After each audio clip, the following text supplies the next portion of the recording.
What's up, guys? What's going on? I'm Paul. This is Pauline Theology's Daily Devotional, man. We're going to the book of John. We're in John chapter 18, verses 5 and 6 today. John 18, 5 and 6. We talked about Jesus speaking, coming into the garden, being betrayed. We're on his final, glory, actually, is what we're going to see, his glory, not his final glory. We're on the final parts of the Gospel of John, but we're going to see his glory here as he is going to be crucified, and through that crucifixion, we find our hope and our rest. But before we do that, man, you got to read the scriptures, man. So we're on John 18, 5 through 6. If this is your first time here, I'm glad you're here. If you're continuing, I am glad you are continuing. And I hope that as we begin to study the scriptures together, or as we continue to study the scriptures together, that we grow in a knowledge of who Jesus is, a love for him, and a trust in him. So check out the tape, or stop the tape, check out the scriptures, come back, and we will answer these questions. If you've already read, let's go on. Let's jump into it, man. The first question we ask always is, what's going on in the scriptures? What's happening, man? Like I said, Jesus was in the garden with his disciples, and then they brought a legion of folks, man. From 200 to 1,000 could be, but most likely 200, a garrison of soldiers they brought into Jesus, man. And it says with weapons. They was coming to get Jesus, man. And Jesus, and that's where we're at, where Jesus steps up and he says, who do you seek? Who are you looking for? He ain't afraid. He knows that the time is at hand, and he is giving of himself.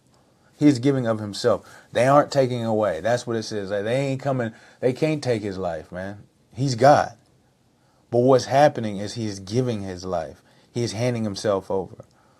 But he uses an instrument, or the instrument by which is being used is the will of Judas. Because now it says, Jesus answers and he says to them, and they answer and say, Jesus of Nazareth. That's who they're looking for. And Jesus says, I am. Boom. So we get this ego eimi, and we've talked about that a bunch during the scripture, because that's a sign or a tell of the fact that John the writer and Jesus is speaking about himself being God. He says, ego eimi, I am. Now, in a normal sense, we could see it's like he could say, I am he, or he could have saying like, that's me, identifying himself. But we're going to see that this use that he has comes with power. And so the demonstration of his words is going to bring a very insane response.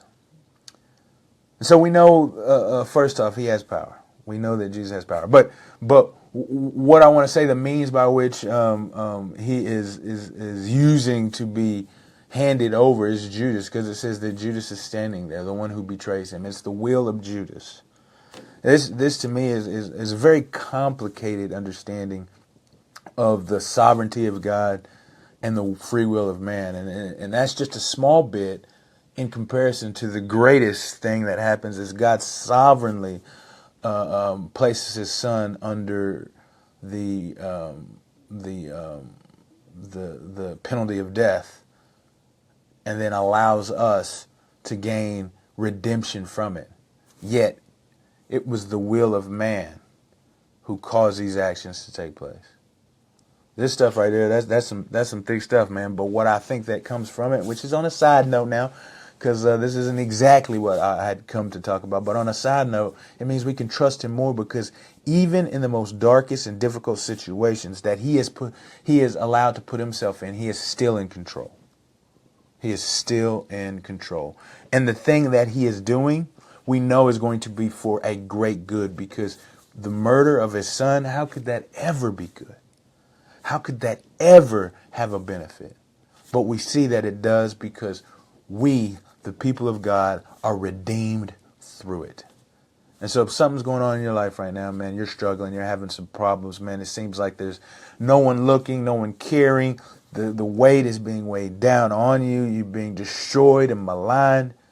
Know that if you are seeking and loving and keeping with the will of Father in the name of the Son, then whatever this is going to bring a great glory to the Father and the Son, to the Spirit, good for us, that is the end goal.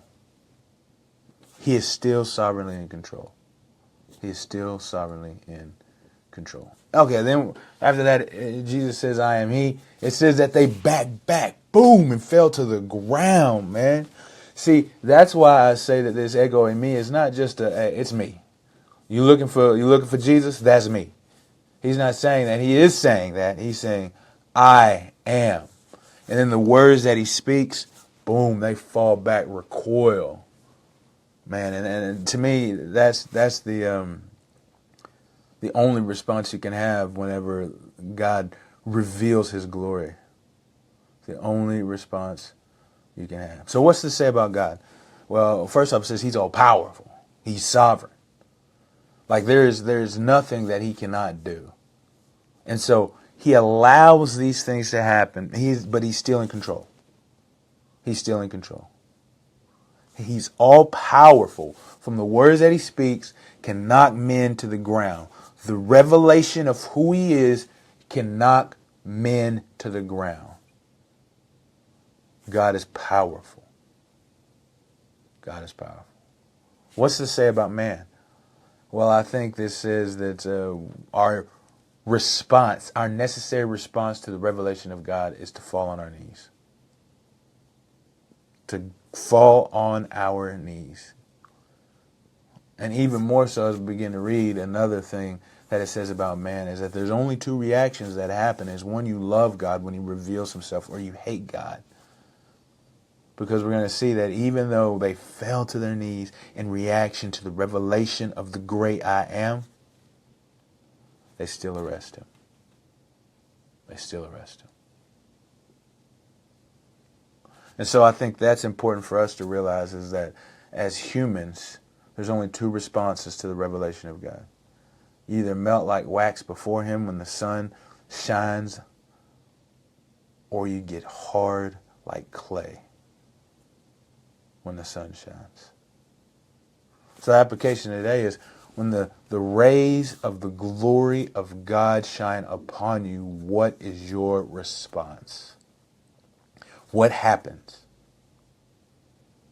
When the rays of God's glory shine upon you, what is your response? What happens? I appreciate you guys for listening, and I'll see you in the next episode.